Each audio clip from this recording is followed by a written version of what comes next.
Selamünaleyküm. Saygıdeğer büyükelçiler, Sayın İlhan Mustafa Yurdakul ve Sayın Muhammed Sayrus Seccat Gazi, değerli kurum başkanım Sayın Nail Olpak ve Sayın Ancum Nasir Nisar, İş Konseyimizin karşı kanat Pakistan Başkanı Sayın Emcat Rafi, Pakistan İstanbul Başkonsolosu Bilal Han Paşa ve çok değerli ticaret müşavirlerimiz, değerli katılımcılarımız. Pakistan kanadı kuruluşumuz Ticaret ve Sanayi Odaları Federasyonu ile işbirliği içerisinde düzenlediğimiz toplantımıza gösterdiğiniz ilgi ve katılım için teşekkür ediyoruz. Dış Ekonomik İlişkiler DEİK, Türkiye-Pakistan İş Konseyi Başkanı olarak hepinizi saygıyla selamlıyorum efendim. Bu toplantının düzenlenmesiyle I am sorry, madam, to interrupt you. Please wait, because from the Pakistan side, they are not at the moment in the meeting. I am calling because I was waiting for your call. Please wait 2 minutes. Please wait for 2 minutes. Yes. Tamam efendim. Yes.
I think number of the participants is not increasing.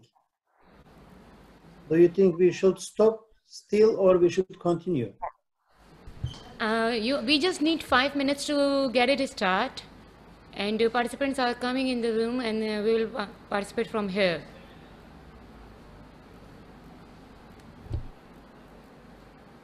Okay.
Madam Nelsie Han, please start the meeting. Okay, we are starting. Now we are ready. Selamünaleyküm. Yeniden başlıyoruz. Değerli katılımcılarımız, sayın büyükelçilerimiz İlhan Mustafa Yurdakul ve sayın Muhammed Sayrus Seccat Bey, Gazi Bey, değerli başkanlarımız sayın Oltak ve sayın Nisar, İş konseylerimizin karşı kanat başkanı sayın Rafi, Pakistan İstanbul Başkonsolosu sayın Bilal Paşa, çok değerli ticaret müşavirlerimiz ve değerli katılımcılarımız. Karşı kanat kuruluşumuz Pakistan Ticaret ve Sanayi Odaları Federasyonu işbirliği ile düzenlediğimiz toplantıya gösterdiğiniz katılım için teşekkür ediyoruz. Dış Ekonomik İlişkiler Kurulu DEİK, Türkiye-Pakistan İş Kanseyi Başkanı olarak hepinizi saygıyla selamlıyorum. Bu toplantının düzenlenmesi ve destekleri için Pakistan Ticaret ve Sanayi Odaları'na içten teşekkürlerimizi sunuyoruz. Yakın işbirliğimiz, iş insanlarımız açısından verimli birlikteye dönüşmesini diliyorum. Bu kapsamda geçtiğimiz aylarda İş Konseyimizin karşı kanat başkanı olarak göreve gelen Sayın Emcat Rafi'yi tekrar tebrik ediyorum. Kendilerine başarılar diliyorum. Son dönemde dünyada eşi benzeri yaşamadığımız bir pandemi süreci geçiriyoruz. Salgın tüm dünyada sadece insan sağlığının, günlük yaşamının etkilemekte kalmadı, iş yapma, iletişim kurma, tüm yaşama biçimlerimizi, tedarik zincirlerini, pazar çeşitliliği, dijitalleşmenin önemli gibi birçok konuyu bakış açısını yeniden değerlendirmemizi gerektirdi. Türkiye-Pakistan iş dünyası olarak bugün bu platformda bir araya gelmemizin sebebi de özellikle zorlu süreçte dostluğumuzla birlikte ticari ilişkilerimizi geliştirmek. Zira bu süreçte ekonomi de dahil olmak üzere her alanda uluslararası dayanışmanın önemini her zamanki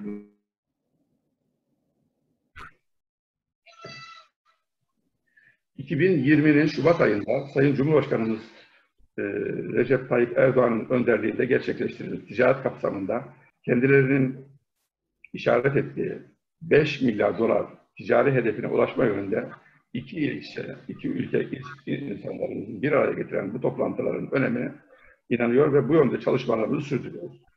Bu önemli ziyarette Sayın Cumhurbaşkanımızın liderliğinde ve eş başkanlığında değerli bakanlarımız katılımıyla gerçekleşen Türkiye-Pakistan yüksek düzeyli Stratejik İşbirliği Konseyi 6. dönem toplantısına kapsamında ülkelerimiz arasında ilişkilerin geliştirilmesi yönelik olarak imzalanan stratejik ekonomik çerçeve ve eylem planı çerçevesinde ticaret ve yatırım ilişkilerine yönelik gerekli çalışmaları yapmaya gayret ediyoruz. Değerli katılımcılarımız, İş Konseyi olarak derin ve özel bir ilişkiye sahip olduğumuz Pakistan ile farklı sektör ve ticaret yatırım işçilerimizi geliştirmek yönünde kararlı olduğumuzu belirtmek isterim. Biz İş Konseyi olarak kardeş ülke Pakistan'ın stratejik öneminin farkındayız ve bu nedenle ekonomik ilişkilerimizi hak ettiği noktaya getirmek için çaba sarf ediyoruz. Stratejik öneme sahip enerji, ticaret, ulaşım koridorlarında yer alan 200 milyonun üzerinde nüfusu, Asya ticaretinin önemli parçalarından olan Çin-Pakistan ekonomik koridoru ve Türkiye ile ilgili potansiyel serbest ticaret anlaşması gibi özellikleriyle Türkiye-Pakistan iş dünyası açısından önemli fırsatlar barındırıyor. İş Konseyi olarak önümüzdeki dönemde Çin-Pakistan ekonomik koridoru projesi kapsamında gerçekleşecek olan çalışmaların Türkiye-Pakistan ticaret ilişkilerini daha yukarıya taşıyacağına inanıyoruz. İş Konseyi olarak iki ülkenin karşılıklı hassasiyetlerini, faydalarını en üst düzeyde göz önünde bulunduran bir serbest ticaret anlaşmasının en kısa zamanda tamamlamasını arzu ettiğimi bildirmek isterim. Değerli katılımcılar, 2019'da başlayan Dijital Pakistan inisiyatifi çerçevesinde Pakistan'ın girişimcilik ekosistemi hızla gelişiyor. Dijitalleşme yolunda önemli adımlar atılıyor. Türkiye ve Pakistan işbirlikleri yüksek teknoloji ürünleri, teknoloji transferi, madencilik, savunma, inşaat, enerji, turizm, sağlık gibi birçok sektörde gelişebilir. Sayın Cumhurbaşkanımızın ziyaretinde Pakistan Başbakanı Sayın İmran Khan, bilgi ve teknoloji konularının yatırıma açık olduklarını ifade etmişlerdi. Ülkelerimiz arasında savunma sanayi sektöründe önemli işbirlikleri mevcut. Ayrıca firmalarımız Pakistan'da enerji, altyapı, inşaat ve danışmanlık, liman ve sulama kurucu önemli görevler üstleniyor ve üstlenmeye devam edecekler. Bizler önümüzdeki dönemde ülkelerin arasında işbirliğini geliştirmeyi ve çeşitlendirmeyi arzu ediyoruz. Bugün toplantımızda gıda, içecek, inşaat teknoloji ve makine sektörlerinde iş insanlarımız bir araya getiren oturumlarımız olacak. Önümüzdeki dönemde karşı kanadımız Pakistan,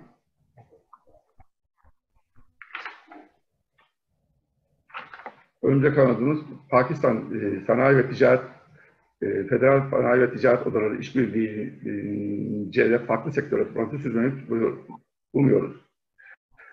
Buradan sonra sözlerimi bitirip İş Konseyimizin karşı kanat başkanı Sayın Emcat Rafi'ye söz vermek istiyorum. Buyurun Sayın Rafi. Thank you. Teşekkür. Merhaba.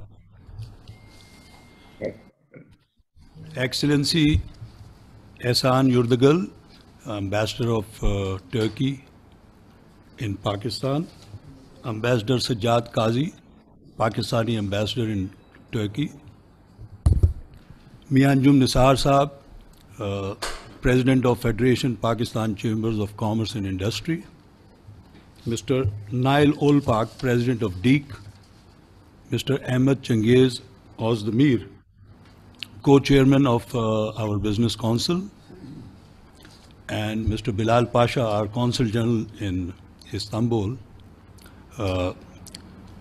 Good afternoon, and first of all, I would like to thank DEİK for the initiative taken and holding the second meeting during COVID-19 this year.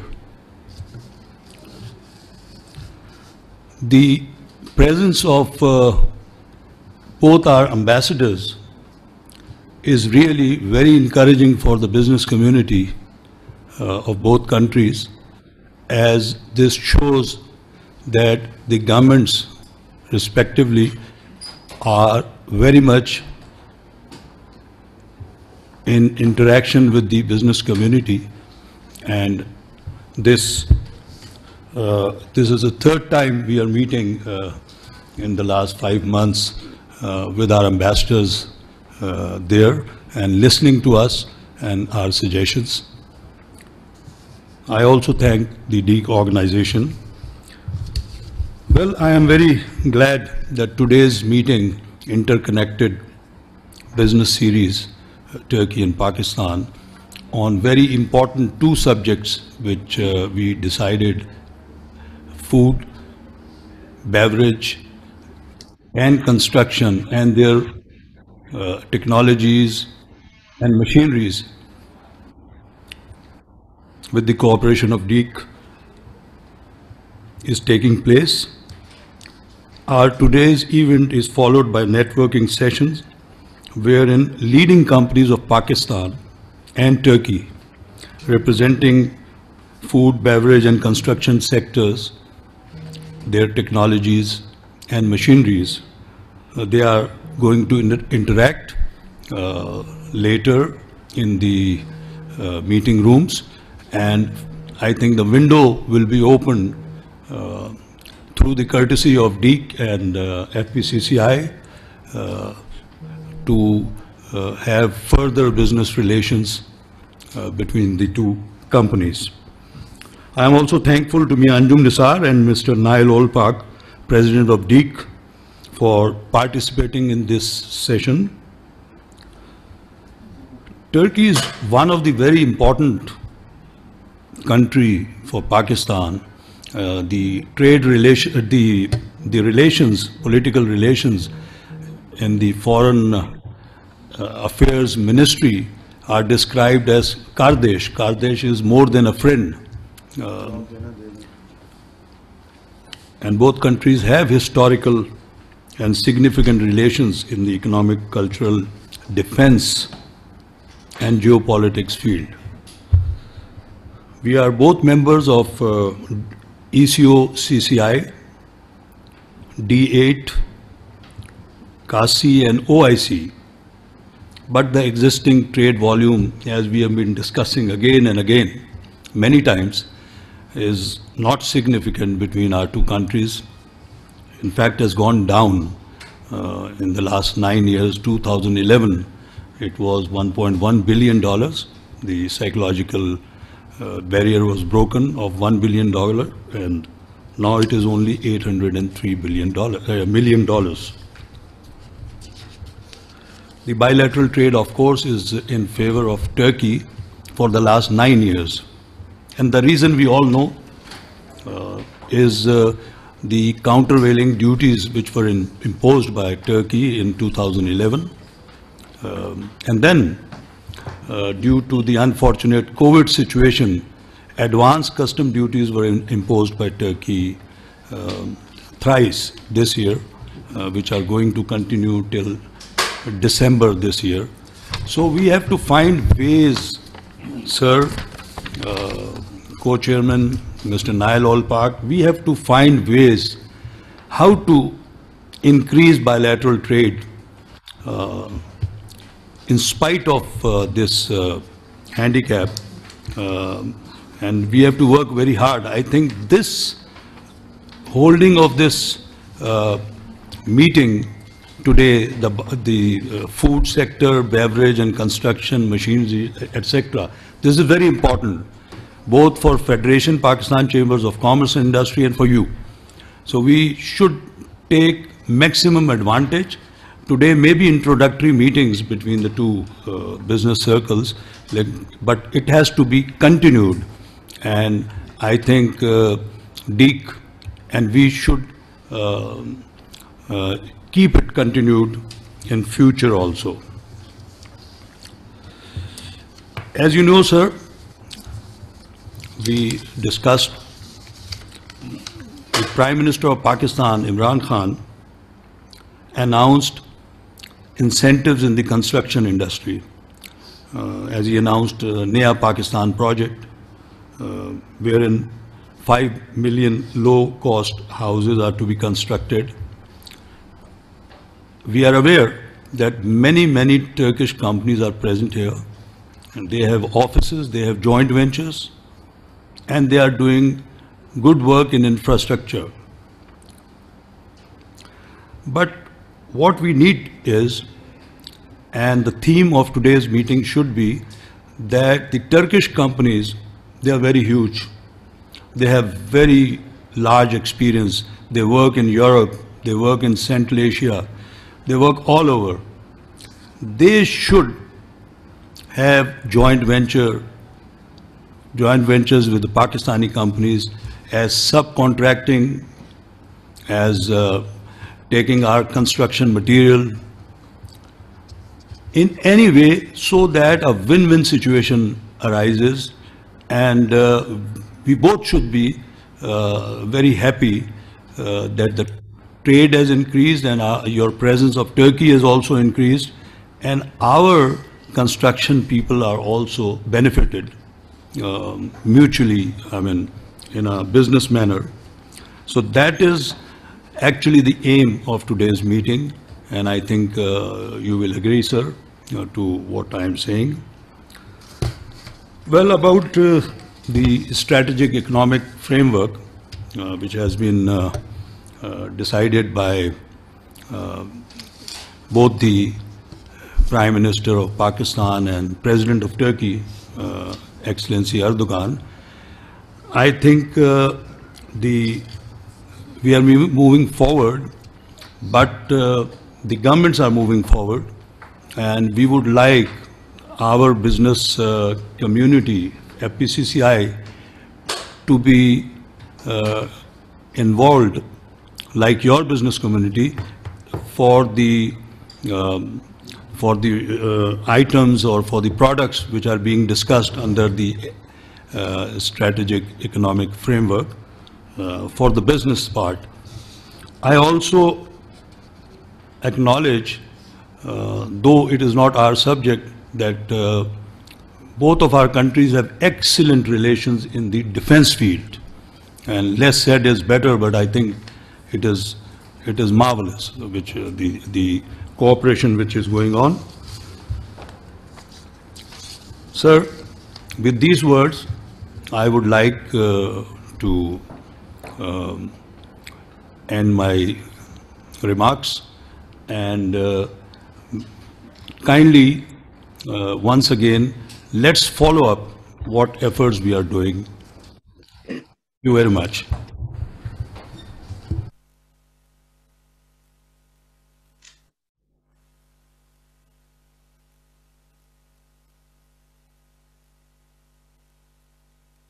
I think it's my turn. Let me start.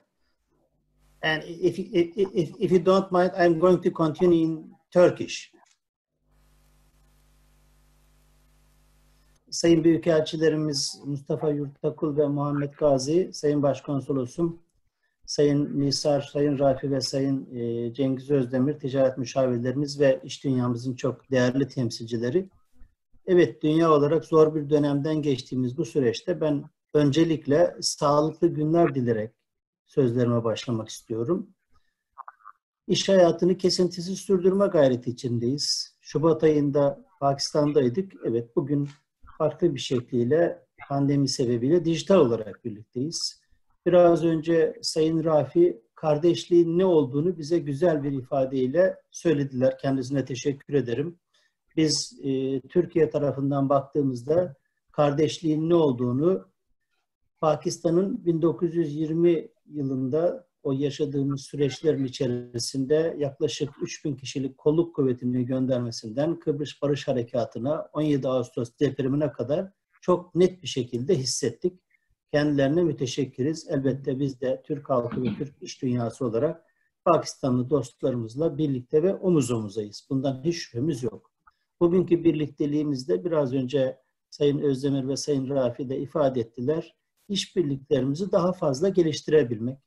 Ben aslında kendilerinin detaylı konuşmalarından sonra çok rakamlara girmek istemiyorum ama hatırlatma açısından öncelikle askeri alanda Havelsan'dan başlayarak STM ile birlikte giden çok güzel işbirliklerinin olduğunu biliyoruz. Onlar devam edecek.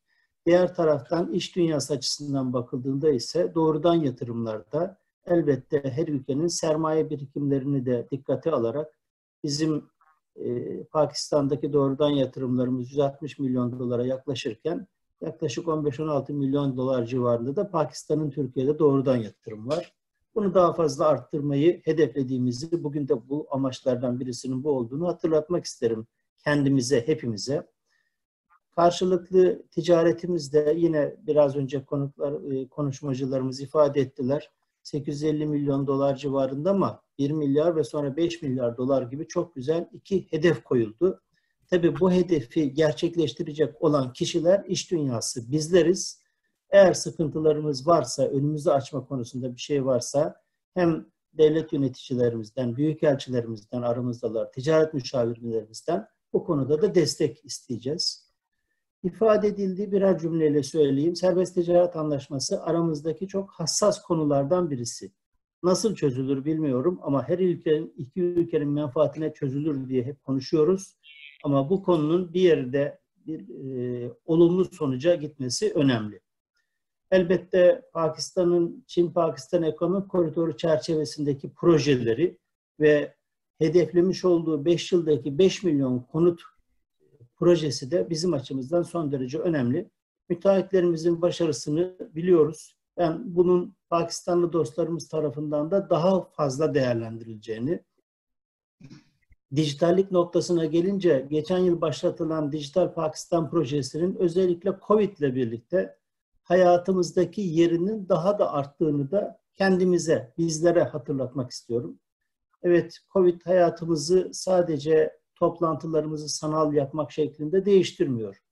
Onun dışında bizim yapay zekanın hayatımızda daha çok kullanılacağı bir süreci de getiriyor. Yerelleşmeye her ülke kendi içerisinde daha fazla önem veriyordu. Demek ki bundan sonra o globalleşme dediğimiz, hep globalleşmeyi konuştuğumuz süreçten globalleşmeyi daha fazla konuşacağımız bir süreç var.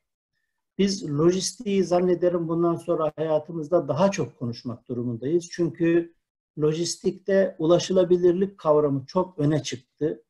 Bir hizmetin ya da ürünün size yakın ya da uzak olması ayrı bir kavram. Ama elde edebiliyor mu, edemiyorsanız, availability yoksa bu önemli bir sorun. Ve tedarik zinciri tüm dünyanın en önemli gündem maddesi oldu. Ben tedarik zincirini kopartmadan ayakta kalabilmeyi birlikte ve güven duygusunu sürdürebilmeyi istiyorum. Biz DEİK olarak 146 iş konseyimizle tüm dostlarımızla birlikte sizlerin de hizmetinizdeyiz. Pakistanlı dostlarımıza da bizim tüm dünyaya yayılmış olan Türkiye-Pakistan İş Konseyi gibi bu 146 iş konseyimizin network'ünü kullanabileceklerini bir defa daha hatırlatmak istiyorum. Ve sözlerimi de Pakistan'ın kurucusu Sayın Jinnah'ın bir ifadesiyle bitirmek istiyorum. İmkansız bir hakikat değildir, bir fikirdir. İmkansız bir ifade değildir, bir cesarettir. İmkansız potansiyeldir, imkansız geçicidir, imkansız hiçbir şeydir diyor Sayın Jinnah. Ben iş dünyası temsilcileri olarak da imkansızı tanımadığımızı, dostluğumuzu ticaretimizle daha fazla taçlandıracağımıza olan inancımızın ifadesiyle herkese teşekkür ediyor ve saygılar sunuyorum. Sayın Başkanım çok teşekkür ediyoruz. Ben bir ara koptum internetten. Sağ olun efendim. Şimdi Pakistan Ticaret ve Sanayi Odaları Federasyonu Başkanı Sayın Ancum Nizar Beyefendi'yi çağırıyoruz mikrofon efendim.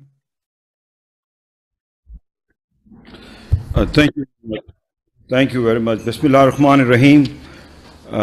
His Excellency Mr. Ehsan Mustafa Yardugul, Ambassador of Turkey in Islamabad, His Excellency Mr. Cyrus Sajjad Qazi, Ambassador of Pakistan in Ankara, Mr. Nail All-Pak, President of Foreign Economic Relations Board, DEİK, Mr. Ahmed Changiz Ozdemir, Co-Chairman of DEİK and Pakistan Turkey Business Council, Mr. Amjad Rafi, Co-Chairman of Pakistan Turkey Business Council, Mr. Bilal Pasha, Consul General of Pakistan in Istanbul, Member of Pakistan Turkey Joint Business Council, participants, Secretariat on both the sides, ladies and gentlemen, Assalamu alaikum. On behalf of the Federation of Pakistan Chamber of Commerce and Industry, I would like to thank the Foreign Economic Relations Board of DEİK and Pakistan Turkey Business Council for holding an important event interconnected with the business series. Turkey-Pakistan, which is connected the businesses of both the countries for availing the joint business opportunities in both the countries. Ladies and gentlemen, we all know that the world is passing through a tough time, and the first phase of pandemic has gone, and now we are facing the second phase of this pandemic. But Alhamdulillah, Pakistan and Turkey are lucky ones that we have been affected less, and we can see that now the economic activities on both the sides are taking up. As we know that the bilateral trade between both the country does not reflect what should be the volume what it should be. In the past, it was $1.1 billion in 2011, but sorry to say now it has declined to $800 million, and that is because of a lot of countervailing and regulatory duties have been imposed by our Turkish counterpart in 2014 and 17, just to protect their domestic industries, whereas Pakistan also is and mainly the textile is the backbone of our Pakistan economy. So we are not exporting much of textile, which was supposed to get the market share.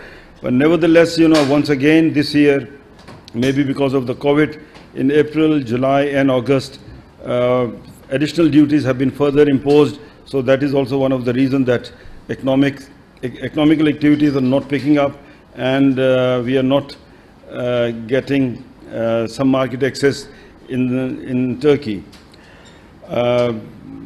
It's nice to see all my friends, our counterparts, Mr. Ahmed Changiz and Mr. Nail Alpak, because we also met during the visit of Honorable Turkish Premier Tayyip Erdogan earlier this year. We know that both the countries have many rounds of talks to sign the FTAs, but still, I mean, that has not been possible. But I hope that once the FTA would be signed, definitely we can have a better access in each other's economy, and we can improve our bilateral trade. I hope that we see such agreements soon. On top of that, I would like to request, and I think Pakistan is a country of 220 million people. It's a big market, growing market. The middle class is growing, and quite frankly speaking, if we see the industrial infrastructure and all the inputs which are needed to run the industries are very much there. We have the state-of-the-art industrial areas. So we hope and we think it's a big market. Our friends from Turkey, they should join in joint ventures so that it can be a win-win situation from both of us. I know that Turkey and myself, you know, my personal experience is that I know that in Turkey, the engineering is quite good. In the last 5 years or so, we have imported, I think, 5-6 plants from Turkey on chemical side, and mainly on chemical side and in textile side. So I am quite happy with the stuff and the quality of the Turkish machinery. So my request would be to, you know, because it's a big market, so there is a big gap, big vacuum. So Turkish entrepreneurs having knowledge, industrial knowledge, how to use the equipment, how to manufacture the products, I think Pakistan is a destination. It will be, you know, good for them as well, and it will be good for Pakistan as well, because it will be a win-win situation. And on top of that, you know, Pakistan, a lot of economical activities are going on these days.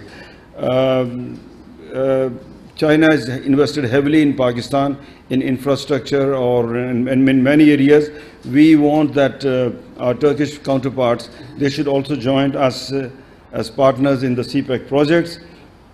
Earlier mentioned by Mr. Amjad Rafi that there is also a scope of tourism, education, health and entertainment sector. On top of that, construction is an area which is very booming, and the government is focusing a lot on this construction sector, because they think that there is a shortage of low-income houses, and in that I think Turkish counterpart can also participate. The government is very keen to boost this area. So construction sector, when that gets its importance, definitely there are 40 to 50 different type of industries. Those also get their share, and jobs and a lot of economic activities do happen. Ladies and gentlemen, it's, you know, as nowadays a lot of exhibitions are not taking place, but because of this COVID and new technology, Zoom is very much popular. Now everyone is there sitting in their offices and interacting with their counterpart. I think this is an area which has introduced some new technologies and how to interact with each other. Today, I believe, after this COVID, I believe we need to also exchange the delegations so we can meet each other, and then once you meet each other across the table, then you know the potential, and whenever the business people sit across each other, definitely they always find new ways and new avenues and new areas where they can have interest. Today's topics are really very interesting, I believe there are two areas. One is food, beverage, and transfer of technologies and importing of plant and equipment from Turkey. I believe, as mentioned earlier, that in Pakistan there is a huge scope. Now, the small and medium scale industries are converting themselves into the into medium scale or large scale industry.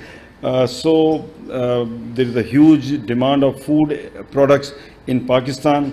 So in this area, I think once again JVs and transfer of technology and these sort of things are possible. We welcome our Turkish counterpart and the Pakistani counterpart. The relevant B2B meeting can also be can take place, and through these forums, definitely we can find area of interest. Construction is another area. As mentioned earlier, that infrastructure in Pakistan is quite better as far as the industrial areas are concerned. So there is a construction area, and we have a topic of construction and material and relevant technologies. I think there is a big scope in this area, and definitely entrepreneurs from both the sides can have a good business win-win situation. And with these few words, I will say thank you to my counterparts and hope that today's this interaction will definitely help the businessmen on both the sides to come across each other and find more possibilities and ways to cooperate with each other. Thank you very much.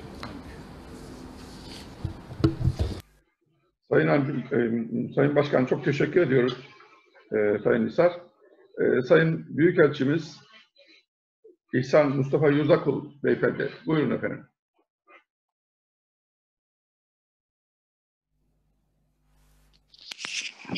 Çok teşekkür ederim. Thank you very much.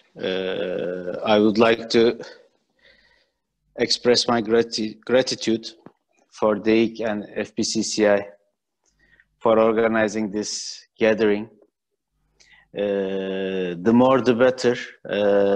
This is the fifth meeting as far as I can recall. And I hope this will pave the way for future joint ventures and collaborations between the two countries' business communities. Ambassador Kazi,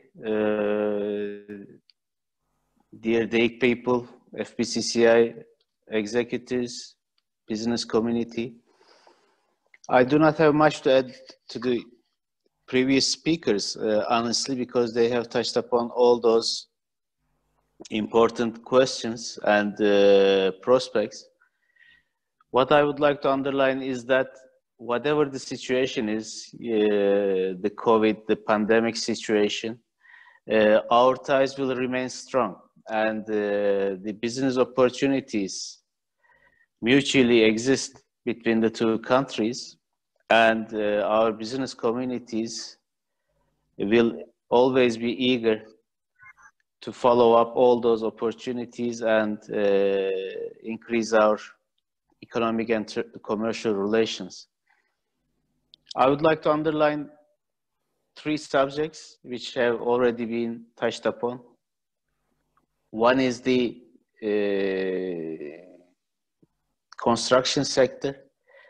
Yes, Pakistan is giving quite important incentives for the completion of 5 million low-cost housing, and I believe there is a huge opportunity for the Turkish constructors to come in to Pakistan and, together with their Pakistani counterparts, to join this effort and turn it into a win-win situation. And I'm happy to learn that today one of the sessions will take this issue up, and that will be a good opportunity.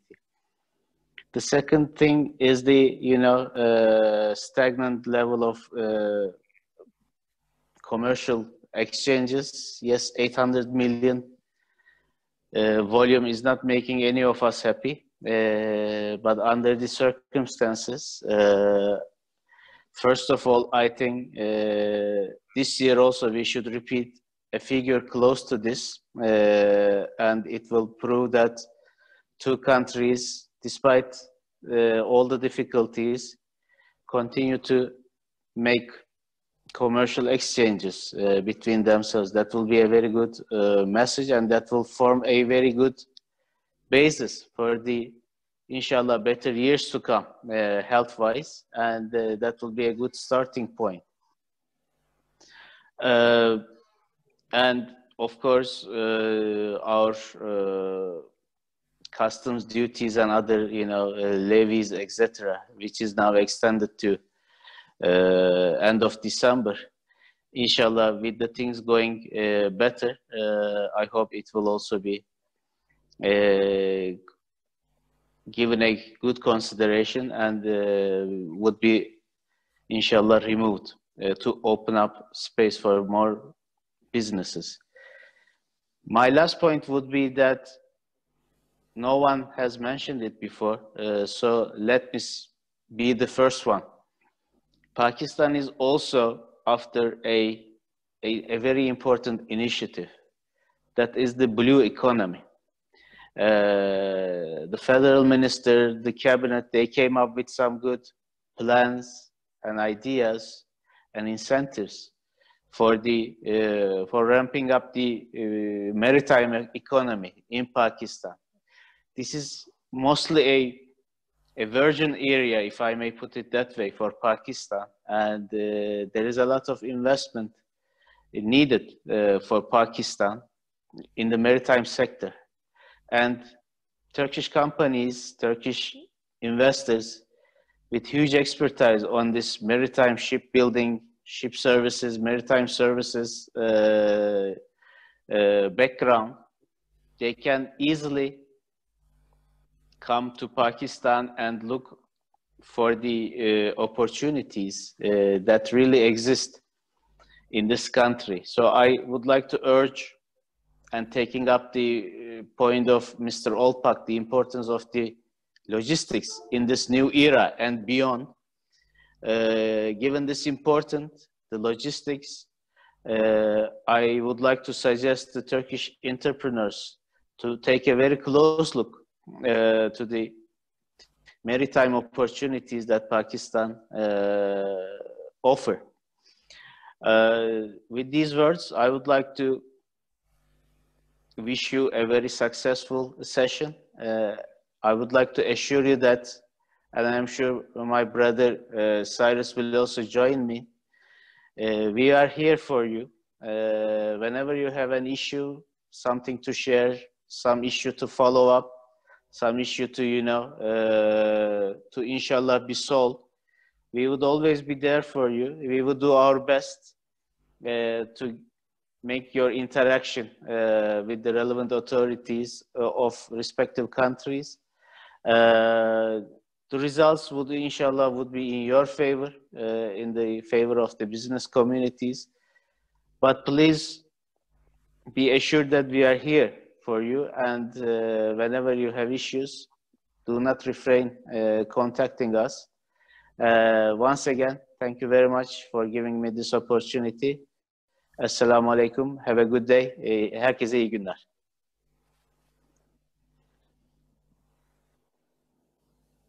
Çok teşekkür ediyoruz Sayın Büyükelçim. Evet, biz desteğinizi hep hissediyoruz arkamızda. Sağ olun, çok teşekkür ediyoruz.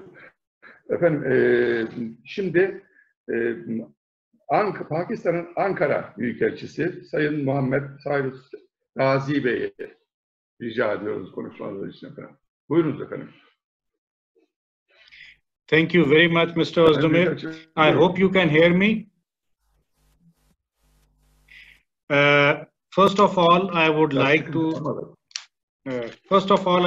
to thank the organizers of this meeting, Mr. Ahmed Cengiz Özdemir, and the distinguished participants, Mr. Amjad Rafi, Chairperson of the FPCCI Turkey Pakistan Business Council, Mr. Nail Olpak. Very nice to meet you, Nail Bey, after a long time.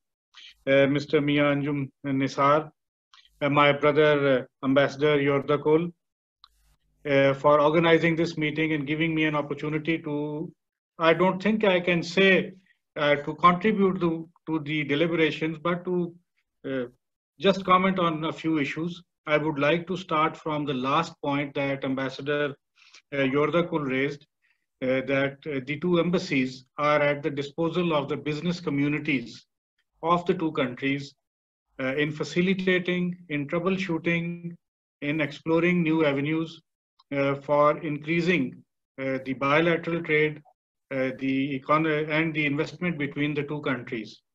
In this regard, the embassy in Ankara has tried to assist Turkish businesses who have invested in Pakistan and ran into some difficulties previously, from small things such as to get them meetings to slightly bigger things in terms of helping resolve various issues with various government entities in Pakistan. We are doing no favors or kindnesses to the businesses. This is our job. In fact, as we are now well into the third millennium and the 21st century, I believe that the profession of diplomacy has changed. Myself and my brother Yordakul, probably we are the last generation of what you could call normal businessmen and normal diplomats, in the sense of doing the things that we were trained 30 years, 25 years ago that diplomats do.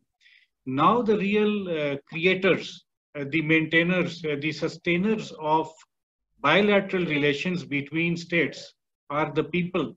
And among the people, the most important segment is the business people, and that is you. We are just there to assist you while you go about exploring opportunities, creating avenues for trade and investment between various countries, and to giving people of those two countries a stake in each other, thereby promoting peace, thereby promoting general prosperity, and thereby promoting also the course political bilateral relations. Pakistan-Turkey relations are no different, and this meeting that we have organized today is a step in that direction. I would just, as Ambassador Yordakul also said, that mashallah, everything that needed to be said has already been said. I can just point to some small pointers and leave it at that, and just encourage our business people to use their entrepreneurial skills. They are amongst the most alert business minds on both sides, to find avenues for binding the two countries further closer. If we have such tremendous political relations, such fantastic relations in the defense field, such long-standing cultural and historical and linguistic ties, it is natural that our trade relations and trade figures should be commensurate with it. They are not. This is a challenge for both countries, for both governments, for both embassies, but most importantly, it is a challenge for both the business communities of both sides to find ways to do business. You will not be doing any favors to anybody, because mashallah, it is the job of the businessman to find avenues and make profits. And we encourage you to find opportunities and make profits. I would just like to say that amid the wider gloom of COVID-19 pandemic and its impact on economies the world over, from Turkey to Pakistan, there are some bright spots, silver lining to this dark cloud insofar as Pakistan-Turkey relations, economic relations are concerned. One small one, for instance, is that while the global airline and hospitality businesses have suffered very seriously, PIA from Pakistan and Pegasus Airlines from Turkey have entered into a code share agreement, and now there are also flights to and from Pakistan from the second airport in Istanbul, Sabiha Gökçen, a small pointer in the broader potential that exists between the two countries. Also, in terms of classifying the various countries in the world on COVID response and COVID statistics, Pakistan has included, because of Turkey's very good record in dealing with the pandemic, in category A countries. So if you are a Turk and a Turkish businessman and seeking to visit Pakistan, you do not need the COVID-19 test. Again, a small point, but nevertheless pointing to a wider possibility. Mashallah, both Pakistan and Turkey seem to have done rather well in dealing with the crisis, pandemic crisis. For Pakistan, the situation seems to be relatively under control. Our statistics, given the size of our population, are quite encouraging. I hope this continues, and I'm certain that Turkey also will, inshallah, be able to deal with the second wave that is sweeping all of Europe, and which so far Turkey is doing much better than the others to deal with. Coming specifically to bilateral trade, as I said that of course the pandemic poses a very serious challenge to all societies, all polities, and so significantly to the business. The Chinese have been mentioned a number of times in this conversation, and there is a saying in Chinese that all challenges are in fact opportunities. So let the two business communities look at this challenge also as an opportunity and find ways of moving ahead. One small development, well, not small, this is rather significant, as Nail Bey has also mentioned that when there was a significant business component to President Erdogan's visit this February in Islamabad. One of the things that was agreed between the two sides was for the Ministry of Commerce of Pakistan and the Ministry of Trade of Turkey to finalize a scoping study to look at the overall business environment and then to find avenues for promoting trade between the two countries that are not traditional. I am told that this scoping study is now finalized and the two sides either have exchanged the lists of about 300 or so items or are in the process of doing it. I hope that this will add or provide an opportunity to the business people on both sides to move forward in terms of promoting trade between the two countries. Separately, but connected to this, the Pakistan Foreign Office has launched an initiative of apprising, educating, and utilizing Pakistan embassies abroad in helping promote trade with their host countries. We had a meeting with our online meeting with our foreign minister only 2 weeks back, and we were asked the embassies to work with the business communities and investment communities in the host countries and to identify 3, 4, maximum of 5 important sectors that they believe has potential. In this regard, the embassy and our consulate general in Istanbul, which in fact is a specialized trade mission of Pakistan in Turkey, and not only in Turkey, it also looks after a number of other countries as a regional office in terms of trade and investment. They will be approaching you to seek your guidance to identify certain important sectors that you believe have either been so far ignored or whose potential has not been fully understood, or which present an opportunity that so far, unfortunately, because of the focus on textiles and others, probably have missed the kind of emphasis that they require. We would be very thankful to DEİK if DEİK itself formally could ask the business community, its members, to kindly also look into this matter and to provide some suggestions as to, in addition to the traditional items where we do business, where else we can work. In that regard, the 3 subjects that you have chosen for the meeting, for sectoral meetings today, these are very relevant. Food, beverages, and technologies. If you look at Pakistan and Turkey together, we are 360 million people, 300 million people. 300 million people should be consuming a lot of food, a lot of variety of food, and that makes sense that the two countries are looking at that, the two business communities are looking at that, and DEİK is facilitating. Construction again, mashallah, Turkey has a fantastic construction sector. I am told that amongst the world's 250 biggest international construction contractors, there are at least 60 to 70 Turkish firms. Some of them are in fact working in Pakistan. I last time had an opportunity to congratulate Dolsar becoming a very reliable and sought after consultant on construction projects in Pakistan, not 1 or 2, many. There are others also.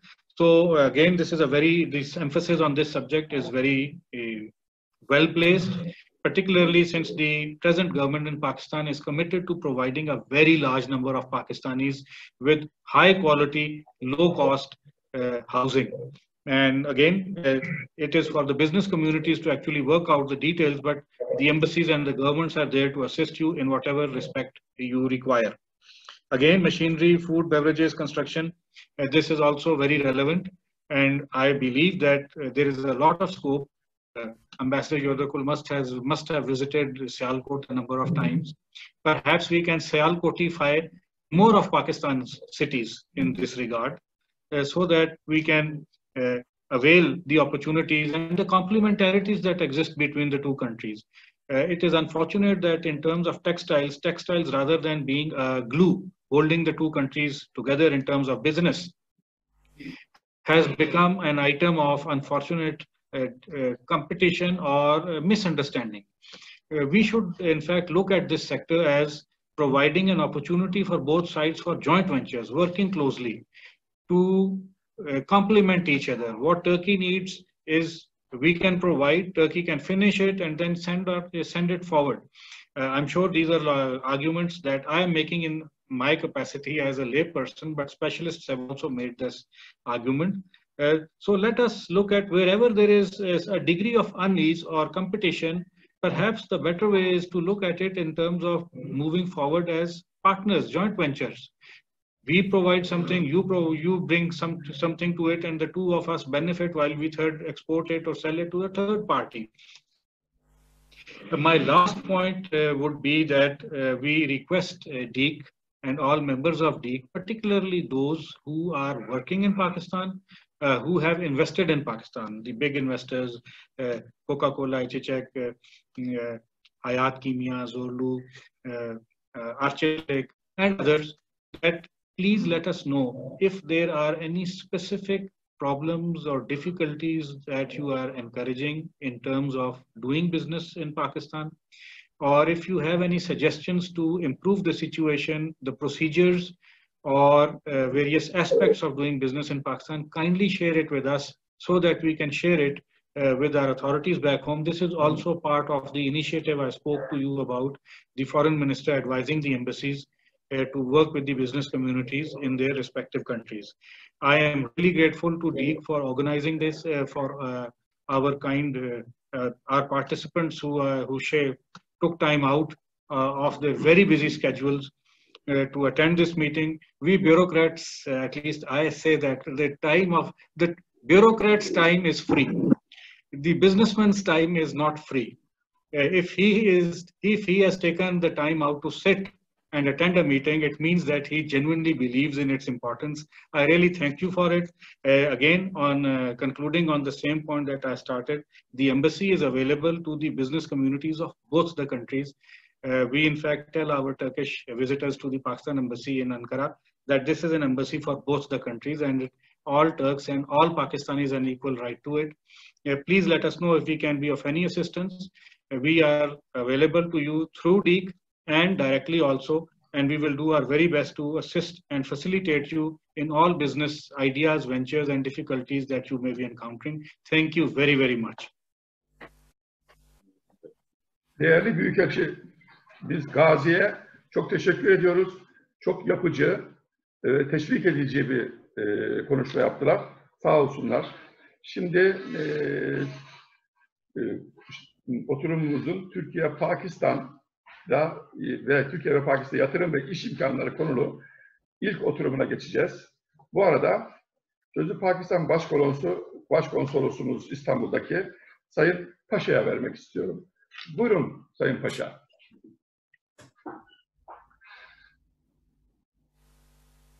Very much, Cengiz Bey. I'm very grateful to DEİK. I'm grateful to Turkey-Pakistan Business Council.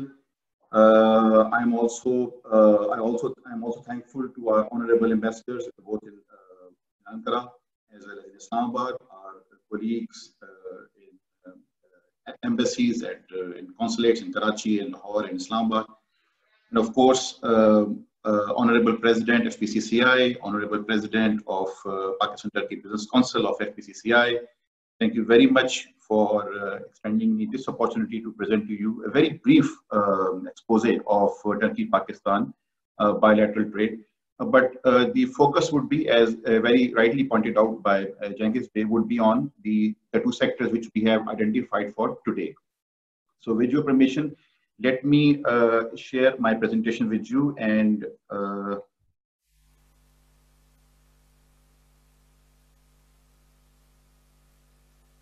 I hope it's everyone can see that presentation. Yeah, so, okay. Primarily, I'll be just very briefly introducing the broad and fundamental indicators of Pakistan's economy, especially in the background of recent COVID challenge. That will be followed by a very brief overview of Pakistan-Turkey trade and investment relations. However, my focus would be on this bilateral trade in agricultural and processed food products, and of course in the construction sector, both in the material as well as for the equipment. I'll be giving very brief introduction in this session, but I'll be sharing comprehensive and detailed data in the sectoral sessions which would follow after this. So,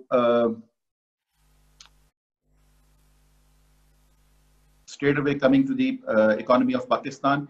Of course, the COVID thing, it did pose a big challenge. It is still posing a big challenge to the economies around the world.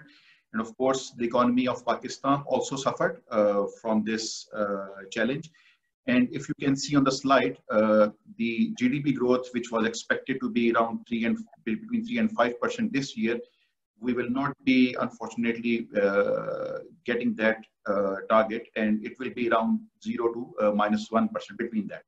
Though it's still an estimate, and of course, efforts are being made to, join back that curve. But for the time being, if you can see this depression, this has really resulted in some of the challenges which I will be describing later, of course. However, the silver lining, as our investor has already mentioned, is this investment in China-Pakistan economic corridor, and more importantly, the Nia Pakistan housing scheme, or the new housing finance scheme, which will usher in the provision of more than 3 to 5 million houses in Pakistan in the next 3 to 5 years. So, of course, the medium-term economic growth prospects are optimistic, and we would be, inshallah, seeing more growth drivers in future. The good part is the inflation has been brought under control, which we feared that during COVID it might, increase on account of supply chain concerns. But thankfully, Allah has been kind, and on account of easing in food and energy prices, the inflation has been well managed, and it's right now it's between 8 and 9% in Pakistan on year-over-year basis.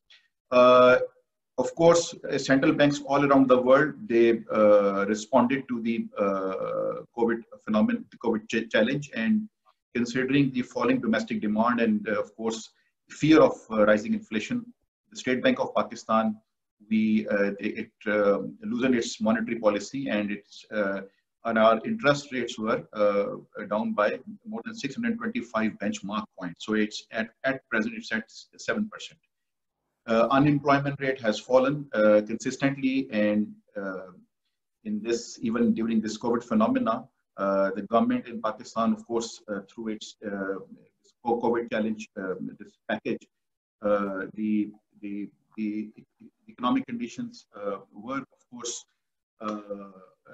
they did have a big challenge, but then due to this economic package, the employment has been made to some of these sectors, especially in the agriculture and the industry production sector, where the opportunities have been made just recently, especially in the textiles, in the large-scale manufacturing, and in the cement sector. I'll give more details on that later. And this I have already mentioned. The interest rates have been now steady at 7% for the last now 2 months. And these are expected to remain at 7% at least for this year till December. As I have already mentioned, the business confidence, of course, it did witness a drop in April, May, and June. but Alhamdulillah, the confidence is now back, and in the July-August period, we have witnessed a rising business confidence. And by the way, the same is the trend which we have observed in the Turkish economy as well, which my brother Damir Bey would, I think, explain in his presentation also. The large-scale manufacturing, which I earlier pointed out, it did witness a decline, a very sharp decline, by the way, in April and May. But Alhamdulillah, it has also recovered in July, and now it's growing. Of course, the growth is a bit slow, but in the coming months, considering the international demand, particularly in the European and in the American continent, of course, in the Asian continent also, we do foresee a rise in large-scale manufacturing in Pakistan. These are some of the basic industry statistics. Like, for example, the petroleum, the POL sales have been, of course, there is good growth. The electricity sales has increased after witnessing, this COVID phenomena. The cement sales, by the way, these have been historic for the last 3 months now. And in fact, it's not mentioned in this chart, but in September, there has been a historic, or rather, let's say, a record sale of cement, both domestic as well as for its exports around the world, particularly in the African and the South Asian market. Auto sales have been growing, and of course, the retail space, it has, we have the retail, grocery, and this consumer goods, FMCGs, they have been now back on track with their expected sales. Pakistan's exports for the last 3 years have been hovering around $22 to $23 billion. Our major exports are in the textiles, then followed by rice, leather, seafood, surgical instruments, fruits and vegetables, and some minerals. And these are our markets globally for our exports. Number one trade partner is USA, followed by China, UK, Germany, Afghanistan. So primarily our markets in Europe are in Europe and in the American continent.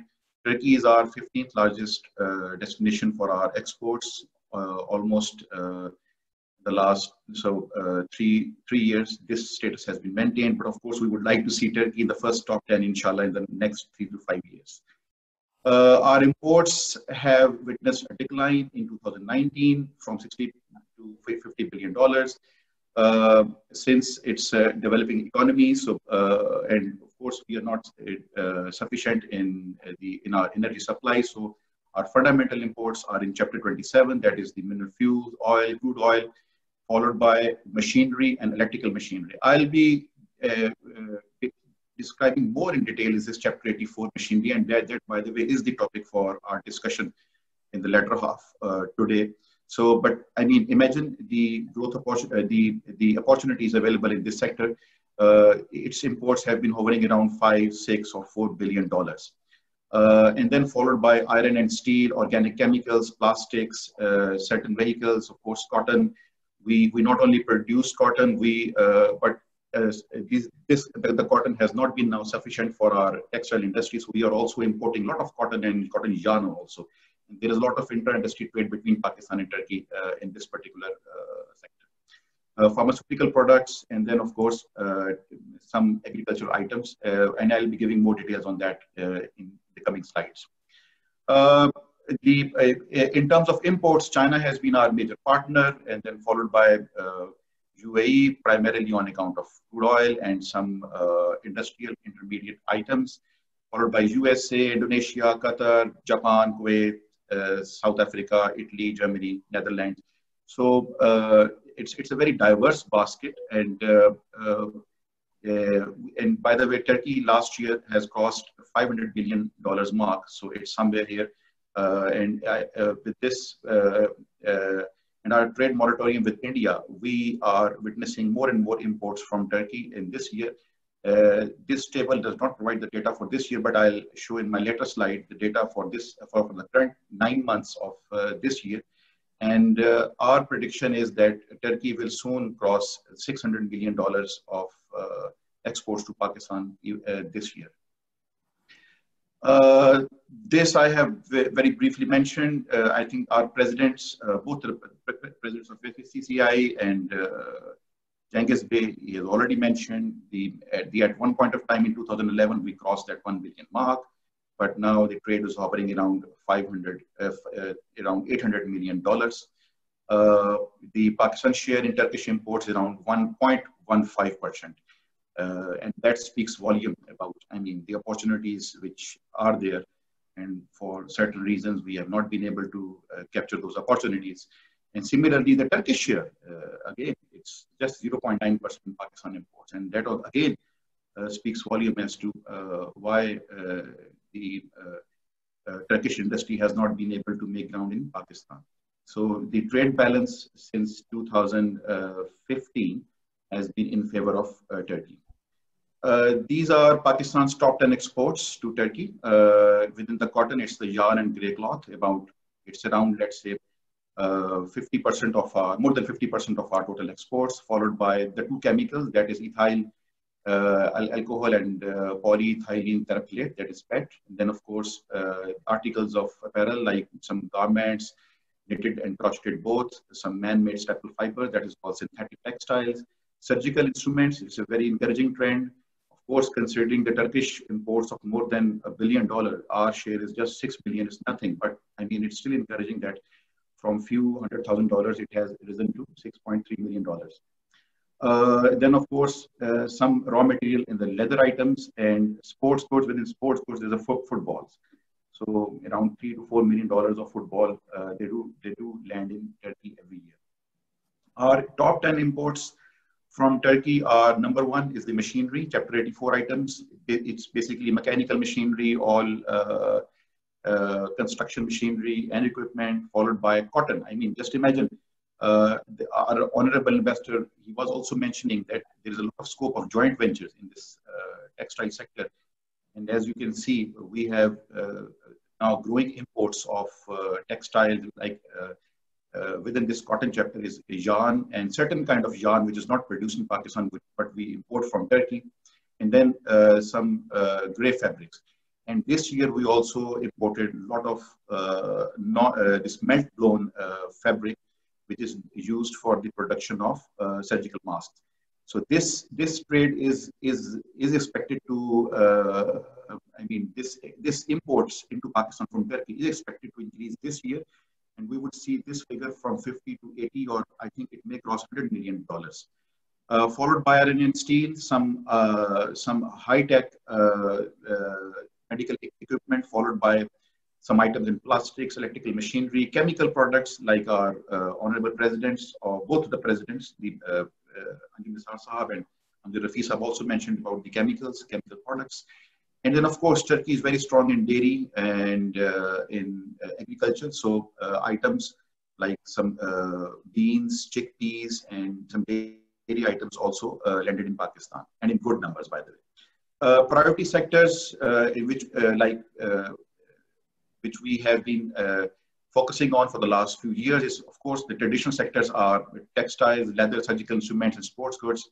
The non-traditional sectors in which we can see potential is seafood, meat and poultry, fruits, vegetables, footwear, machinery, some construction material, and chemicals. This is very important, and I think Nail Bey has already mentioned in his remarks that logistics and shipping is very important. It's very crucial. I'll dilate more upon this in our technical sessions. But unfortunately, there's not even a single Turkish logistics company in Pakistan, both in the maritime sector as well as in the land transport sector. There's a lot of potential of collaboration in IT, and I could see one of the questions being asked in the chat bot about the collaboration in IT sector, particularly the healthcare IT sector. It was a question posed by one of the Turkish company in this chat, and I would love to respond in the later half of this event today. Then, of course, tourism and hospitality is another sector in which we are trying to get the expertise and the knowledge, and of course the help from our Turkish brothers in order to develop and boost tourism industry in Pakistan. Impact of COVID has been much talked about, but both the governments have been very generous in extending hefty packages to support their trade industry. Unfortunately, in March, April, and May, we witnessed a lot of closure of land ports and reduced working hours. But in Turkey, from June onwards, and in Pakistan, from July onwards, things have been normalized. Commercial activities have been resumed, though not fully resumed, but still, majority of activities have been resumed.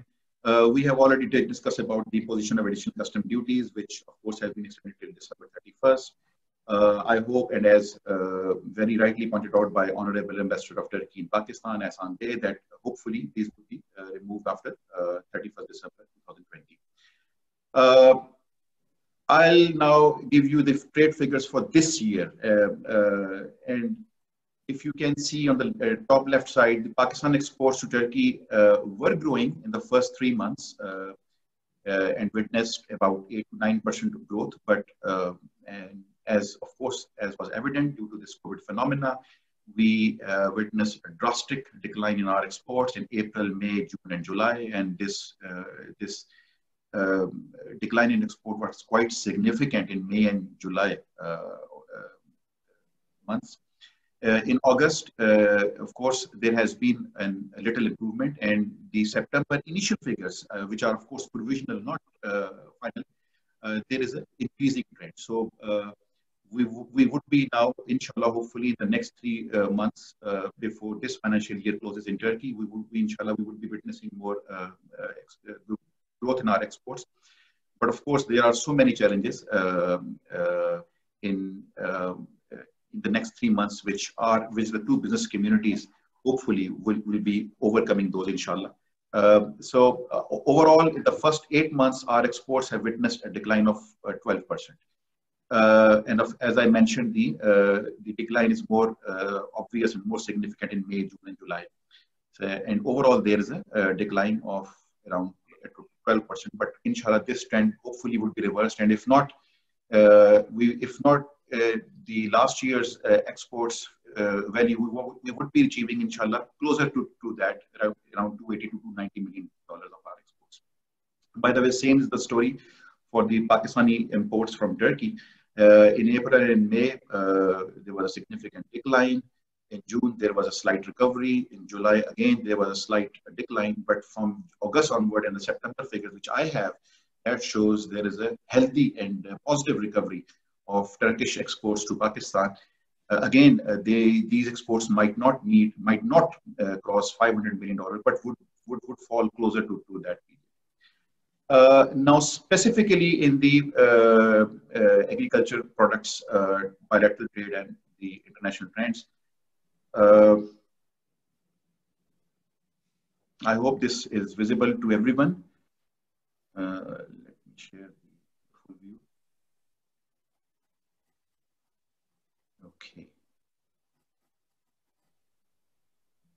First, let me very briefly point out towards the Turkish global imports of agriculture. By the way, at the very outset, let me also inform you that Turkey is, by the way, the net agriculture and processed food exporter in the world. Its imports last year were $12 billion, but its exports were $17 billion. So overall, it's a $5 billion trade surplus in the Turkish international global trade of agriculture and processed food. In terms of imports, the largest bill goes to cereals. Within the cereals, it's primarily wheat and maize, followed by some oil seeds and some residues of waste from food industry, animal and vegetable fats, live animals, $700 million, miscellaneous edible preparations. I have been told that this list is not visible. Is that so? If someone can just inform me. Yes, it's not visible. Okay. So,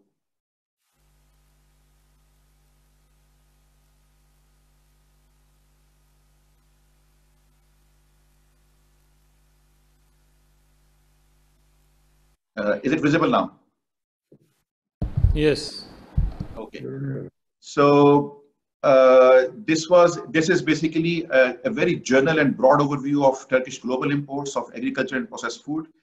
Last year, the imports totaled $12 billion, and the major items were cereals, oilseeds, some animal vegetable fats, live animals, miscellaneous edible preparations, tobacco, some fruits, seafood, some preparations, sugar and sugar confectionery, even some dairy products also, and some food preparations. I'll be giving more details in our technical session, but just to very briefly, the imports are quite significant in the Turkish. It's more than, let's say, 6% of the total overall Turkish imports in 2019. That was $200 billion. So I'll share the other list now. I think there will be some. Okay. You will have to bear with me for these things.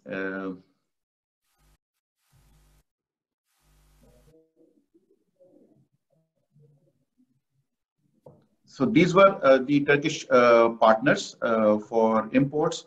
Russia was the leading trade partner in terms of agriculture and processed food exports, followed by Ukraine, Brazil, Malaysia, USA, Netherlands, and of course, India is also there with $152 million, though it's not a big amount, but still it's more than 15 times than of Pakistan.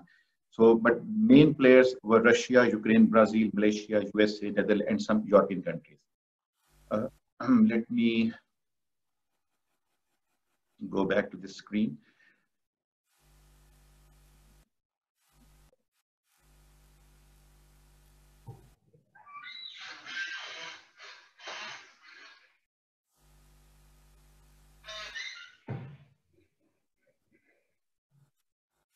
Evet, Neslihan Hanım. Bu ne diyor?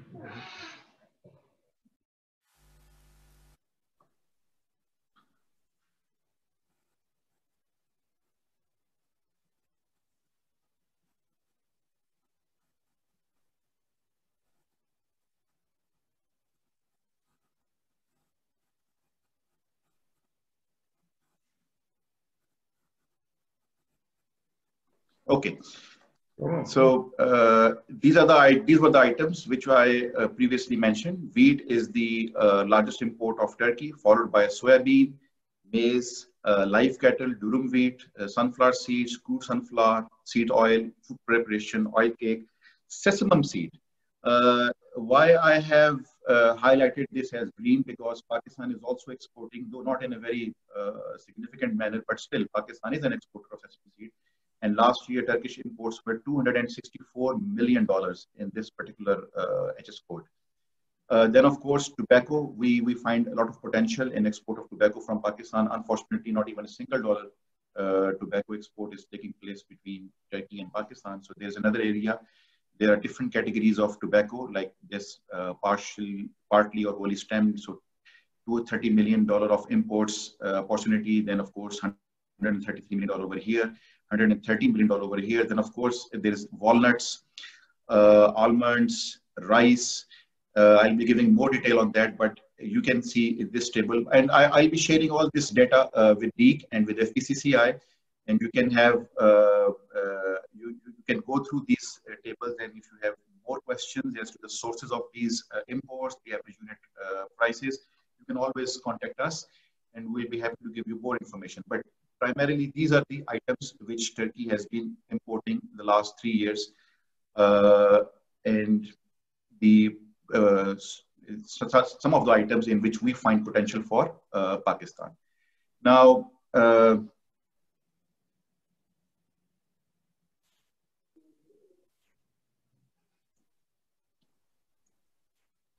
I'll share the Pakistan's exports to Turkey in the last 3 years. And okay, I hope everyone can see that screen. So our exports, our processed and agricultural food exports, are limited to only 4 items, let's say. And our exports have been hovering around $9 million or $8 million in the last 3 years. Like last year, our exports witnessed just a very minute increase from 8.1 to $8.7 million out of total $12 billion of Turkish imports from the world. So our number one items was this guts and bladders of and stomachs of animals, which is used for various processed food industry in Turkey. Out of $25 million, our exports were only 1.7 million. So there's a lot of scope in that. Rice, I'll have detailed discussion in this later, but of course, this is our second most exported item to Turkey, both long grain and short grain. And within long grain, it's not primarily non-basmati. So, and then it is followed by dates. Our dates are quite popular in the South Asian region, but now are gaining popularity in Turkey also, mostly for the use of industrial production. So for industrial dates are very important. It's another sector which is very important. The figures are not much, but we might be seeing, inshallah, at least this year, a good increase in our exports, which will hopefully cross $2 to $3 million out of the total Turkish imports of around $40 million.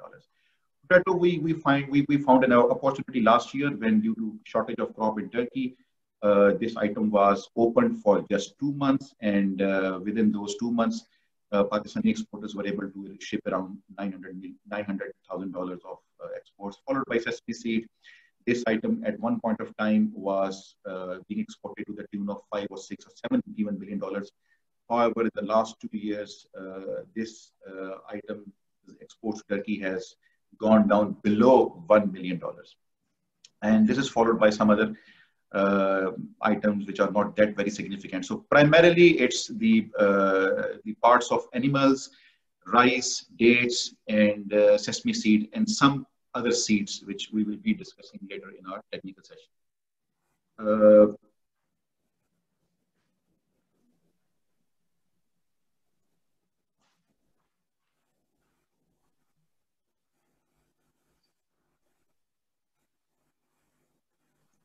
Now, what has been Turkish exports to Pakistan?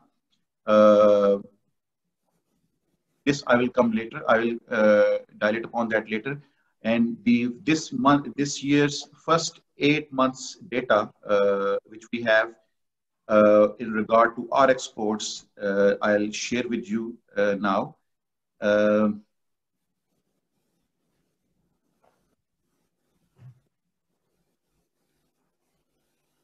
Sayın Başkonsolosum, biraz toparlayabilirsek. I hope his screen is visible.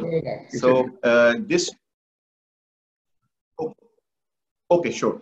So I think I'll give more details on this in our technical session, but these are the items in which we have witnessed a good, positive and healthy trend in the last 9 months, despite this COVID challenge. But there are, of course, certain items in which we are facing challenges, primarily on account of duties. So I'll just close this window and let me share the main presentation again. And okay, yeah. So I hope this is there on the screen. Yeah. So these were the items in which we have potential for the Turkish market. These were the Turkish exports to Pakistan in the last 3 years. The Turkish exports of agricultural and processed items was around $46 million last year, out of total exports of $500 million. And the chunk goes to the chickpeas, followed by some dairy products, and followed by some food preparations, chocolates, some animal feed, some confectionery also, some cereals, and some juices. This I will be giving more detail in the forthcoming sectoral on agriculture. This is something which the Turkish Ministry of Trade has prepared for the Turkish exporters of agricultural items and processed food items for Pakistan. This is primarily for our Turkish brothers and sisters if they are participating in this conference, so they can have this very valuable information with them. In our exports and imports for this in the construction sector, I'll I'll be giving more details in the construction sectoral discussion, but suffices to say that Pakistan is a major importer of, one of the major importer of certain Turkish textile machinery, as well as food processing machinery, and the chemicals, as well as some construction equipment and machinery. These are some of the items which the Turkish Ministry of Trade has prepared for the Turkish exporters of industrial items. The list is there, and we can have more discussion on that list also. These are some of the agreements which the two countries have undertaken for the last 4 or 5 decades. Most importantly, the very recently signed strategic economic framework, which our ambassador has already pointed out. It's a very significant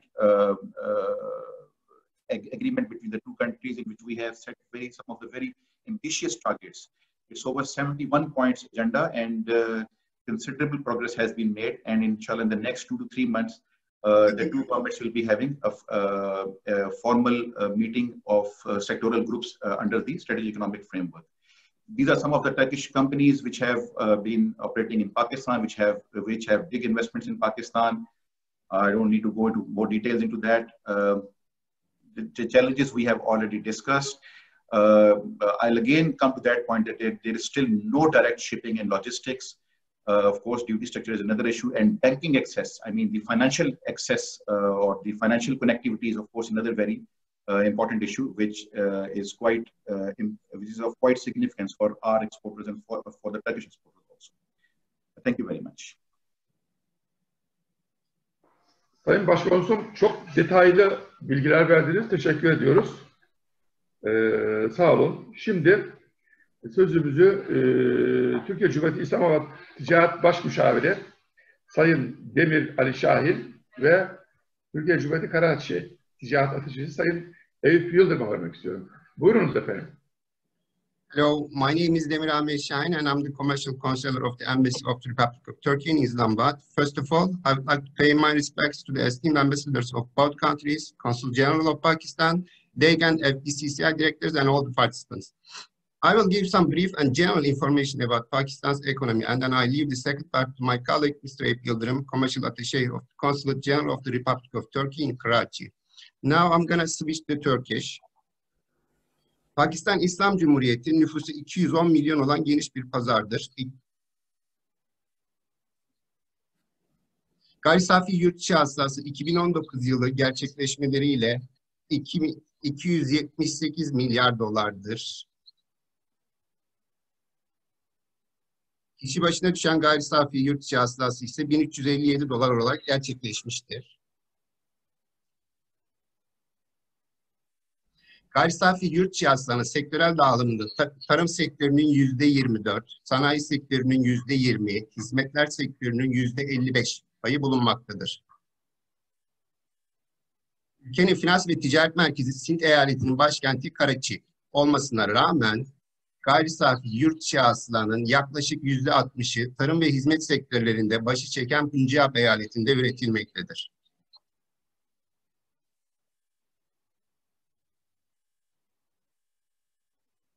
Evet, duymadan devam ediyorum. O zaman ben sizi duymuyormuş gibi. Okey. Başlıca sanayi dalları ise tekstil, gıda işleme, ilaç sanayi, inşaat ürünleri, kağıt ve gübre sanayi olarak sayılabilir. Ülkenin önemli tarım ürünleri pamuk, buğday, pirinç, şeker kamışı, meyve sebze, özellikle mango ve narenciye, süt, et ve yumurtadır. Pakistan'ın önemli madenleri ve yeraltı kaynakları ise tuz, demir, kömür ve doğalgaz olarak sayılabilir. Pakistan'ın ihracatı 2019 yılında 24,7 milyar dolar olarak gerçekleşmiştir. Öncelikli ihraç kalemleri arasında pirinç, pamuk iplikleri, tekstil lifleri, konfeksiyon mensucat ürünleri ve etil alkol olarak öne çıkmaktadır. Pakistan'ın ihracatında önemli ülkeler Amerika Birleşik Devletleri, Çin, Afganistan, İngiltere ve Birleşik Arap Emirlikleri'dir. Pakistan'ın en çok ihracat yaptığı ülkeler arasında Türkiye 15. sıradadır. 2019 yılı için Pakistan'dan ithalatımız 283 milyon dolar olarak gerçekleşmiş. En çok ithal ettiğimiz ürünler ise pamuklu mensucat, pamuk ipliği, diğer tekstil ürünleri ve etil alkol olmuştur. Pakistan'ın ithalatı 2019 yılı için 46,6 milyar dolar olarak gerçekleşmiş. Pakistan'ın öncelikle ithal kalemleri Körfez ülkelerinden gerçekleştirilen enerji alımlarıdır. Petrol, petrol türevleri ve doğalgaz gibi. Pakistan'ın ithalatında önemli yer tutan ülkeler Çin, Birleşik Arap Emirlikleri, Suudi Arabistan, Endonezya ve Katar'dır. Pakistan'ın en çok ithalat yaptığı ülkeler arasında ülkemiz 30. sırada yer almıştır 2019 yılı itibariyle. 2019 yılı için Pakistan'a ihracatımız 499 milyon dolar olmuştur. En çok ihracat yaptığımız ürünler ise pamuk ipliği, demir çelik ürünleri, tekstil makineleri, seramik, karo ve benzeri inşaat malzemeleridir. Rakamların da gösterdiği üzere ülkemizle Pakistan arasında tarihi ve kültürel bağlardan kaynaklanan dostane ilişkiler bulunmasına rağmen iki ülke arasındaki ikili ticaret hacmimiz henüz istediğimiz düzeye ulaşamamıştır. Son olarak Pakistan'ın Dünya Bankası iş yapmak kolaylığı endeksindeki yeriyle ilgili olarak da kısaca bir bilgi vermek gerekirse 2018 yılında bu endekste 147. sırada yer alan Pakistan 2019 yılında 136. sıraya, 2020 yılında ise 108. sıraya yükselmiştir. Bu endeks 190 ülkeyi kapsamakta olup Türkiye 33. sıradadır. Dinlediğiniz için teşekkür ediyorum. Saygılar sunuyorum. Şimdi sözü Karaçi Ticaret Ateşemiz Sayın Eyüp Yıldırım'a devrediyorum. Eyüp Bey'i dinliyoruz. Merhabalar. Türkiye'ye günaydınlar diliyorum. Sayın Büyükelçilerim, Sayın Başkonsolosum, İş Dünyası'nın saygıdeğer mensupları. Ben Türkiye'de Pakistan arasındaki iş fırsatları üzerine kısa bir sunum yapacağım, fazla vaktinizi almadan.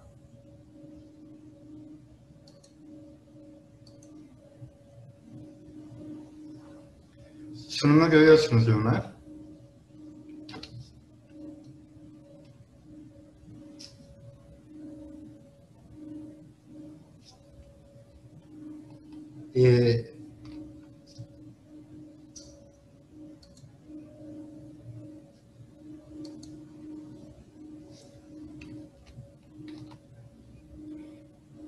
Kısaca iki sektördeki iş fırsatlarından bahsedeceğim sunumunda. İlk olarak gıda sektöründen.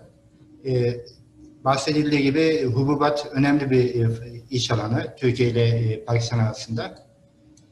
Örneğin nohut Pakistan'da çok tüketilen bir gıda türü ve çok yüksek düzeyde ithalat yapılıyor. Fakat bunun içinde ithalatın payı yüksek olmasına rağmen Türkiye'nin payı çok düşük. Grafikte görebildiğiniz üzere. Maliyetler de birbirine çok yakın. Üstelik Türk lirasının son yıllardaki dolar karşısındaki değer kaybıyla bu maliyette de rekabet, bu değerler ton başına değerler 2018 yılına ait. Şu anda daha rekabetçi bir konumda olabileceğimizi düşünüyorum. Aynı şekilde mercimeklerde de fiyat avantajına sahibiz. Bezelye ve fasulye de aynı şekilde Türkiye'nin fiyat avantajına sahip ve Pakistan pazarında çok düşük bir yeri var. Bu yönde iş fırsatlarını, iş adamlarımızın değerlendirmesini isterim. Sofralık yağlar da Pakistan'da önemli bir iş alanı. Dünyanın en büyük 4. marketi Pakistan sofralık yağlar alanında. Ve bu sofralık yağların %75'ini ithal ediyor. 2,1 milyar dolarını doğrudan yağ olarak ithal ediyor. 1,5 milyar dolarını da yağ tohumları olarak ithal etmekte. Bunun içinde palm oil'in yeri çok yüksek. 2 milyar dolar palm yağı ithal ediliyor. Fakat bunun palm yağını tercih edilme nedeni genelde maliyettir. Maliyeti de bizim ayçiçek yağından çok daha az bir farkla düşük olmasına rağmen yine Türkiye'nin döviz karşısındaki rekabetçi konumunun yükselmesiyle bu alanda da Türk iş adamlarının iş yapabileceğini düşünüyorum. Zeytin ve zeytinyağlar da yine önemli bir sektör. Zeytinyağında Pakistan ithalatının çok küçük bir bölümü Türkiye'den gelmekte. O da genelde 3. ülkeler üzerinden gelmekte. Üstelik buraya gelen zeytinyağlarının kalitesinin de genelde düşük olduğu görülmekte. Türkiye'den daha kaliteli zeytinyağını daha uygun fiyatla ihraç edebileceğimizi düşünüyorum. Bu konuda iş adamlarımızın yine bir başka önemli fırsat sunuyor.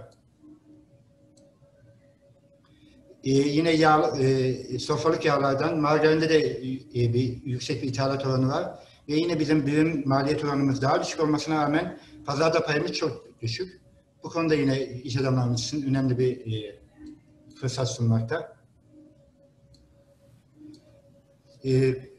Pakistan'ın süt ve süt endüstrisi de önemli ve büyük pazar, gelişen bir pazar. Fakat bu pazarın büyüklüğüne rağmen işlenmiş süt ürünleri pazarda çok düşük oranda. Bu konuda ortak yatırım fırsatları, makine ve ekipmanların ihracatı veya ortak girişimlerin yapılması, teknoloji transferi ve deneyim paylaşılmasına büyük önem arz ediyor.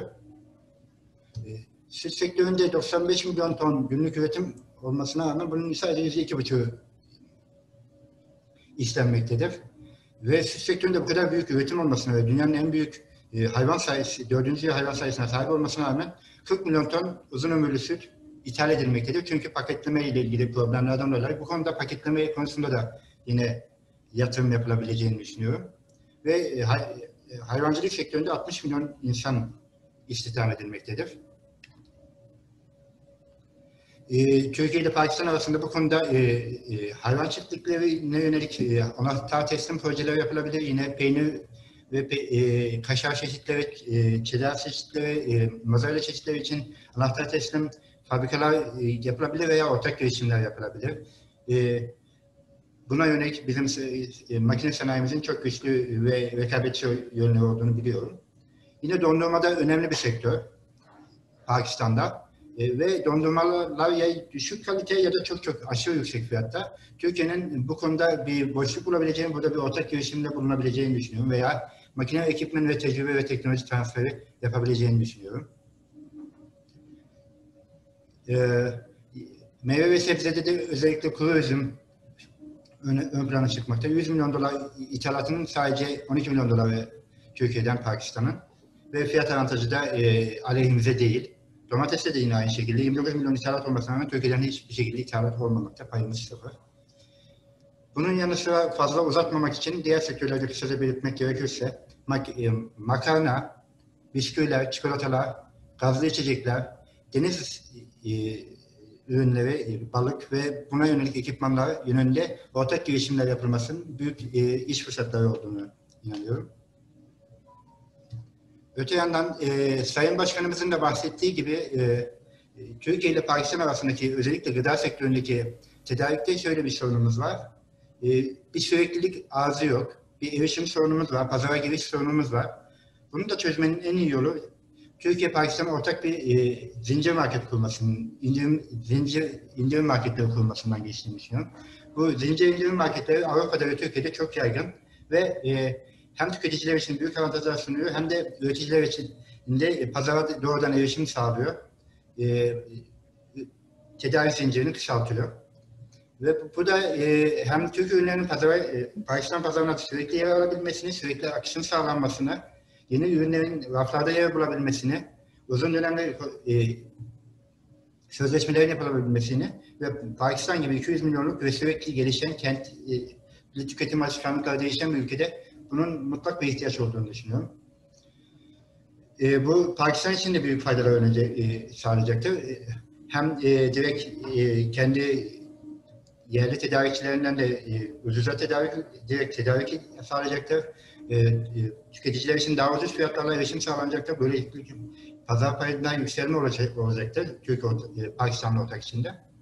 Bu konuda sayın iş adamlarımız için önemli bir fırsat olduğunu belirtmeliyim.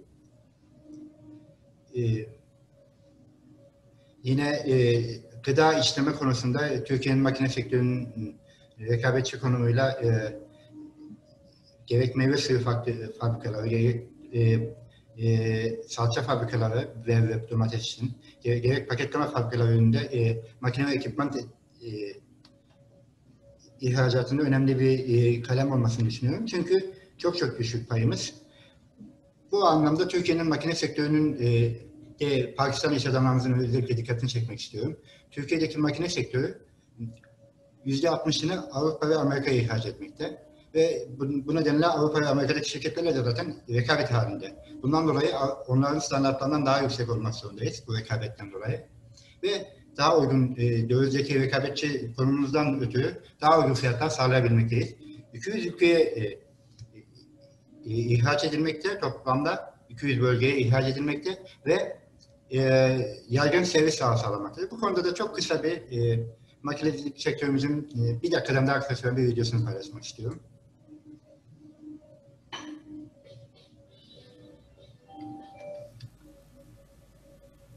Çok pardon.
Devam ediyorum. Bu konuda Pakistan'ın ithalatı makine sektöründe 6.6 milyar dolar ve Türkiye bundan sadece 93 milyon dolarlık bir pay almakta. Bu bize bu noktada işbirliğimizi çok daha büyütmemiz gerektiğini ihtiyacını ortaya koyuyor. Öte yandan demir çelik sektöründe de yine inşaat için 3.6 milyar dolarlık ithalatı bulunmakta Pakistan'ın. Burada 7 milyon dolarlık bir payımız var sadece, çok sıfıra yakın neredeyse. Bu da lojistik konusunu gündeme getiriyor. Sürekli mal akışının sağlandığı durumlarda bu lojistik konusu daha iyi bir çözüme kavuşacaktır. Erişilebilirlik daha iyi bir çözüme kavuşacağını düşünüyorum.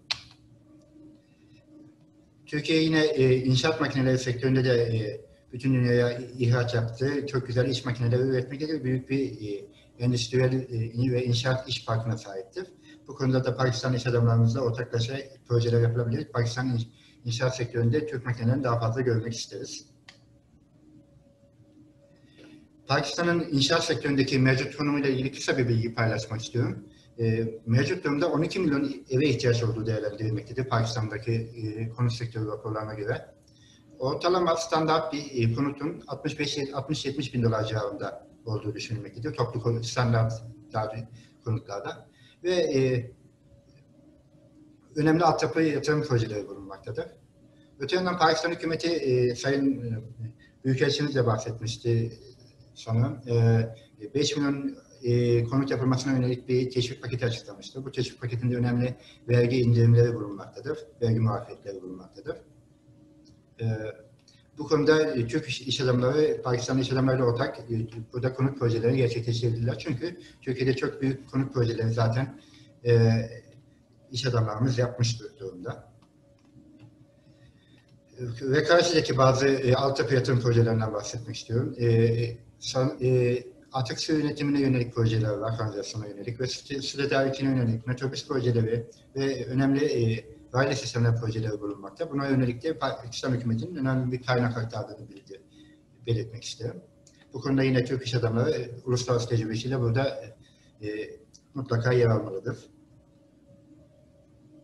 Türkiye inşaat sektöründe 402 milyar dolarlık toplam dünya çapında yaptığı projelerle önemli bir yer tutmaktadır.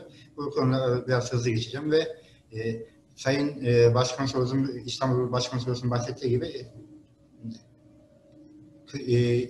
en en büyük 250 müteahhitlik şirketi arasında Türkiye'den 44 şirketi yer almaktadır. Bu da uluslararası mühendislik Engineering News Record Magazine'de 2019 raporunda yer almıştır. Türkiye, bunlar hızlıca geçeceğim. Türkiye'nin yaptığı önemli projeler. Gerek konut alanında, gerek iş merkezi ve gerek kongre merkezi alanında. Havaalanları,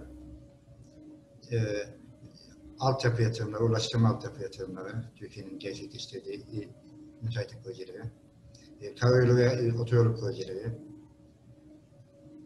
liman projeleri, yine petrokimya tesisleri ve enerji tesisleri Türkiye'nin gerçekleştirdiği. Bu alanda enerji alanında özellikle Pakistan'ın ihtiyacının büyük olduğunu biliyorum.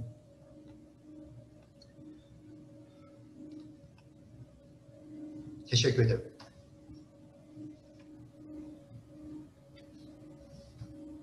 Çok teşekkür ediyoruz Eyüp Bey'e. Değerli katılımcılar, toplantımızın bu bölümünde gıda, içecek, inşaat malzemeleri ve bu sektöre yönelik makine sektörüne ilişkin eş zamanlı 2 tane oturumumuz olacak. Ben DEİK Türkiye Pakistan İş Konseyi Başkanı olarak toplantımızda onurlandıran kıymetli büyükelçilerimize, kurum başkanlarımıza, İş Konseyimizin karşı kanat başkanına, toplantıda emeği geçen herkese teşekkür ediyorum.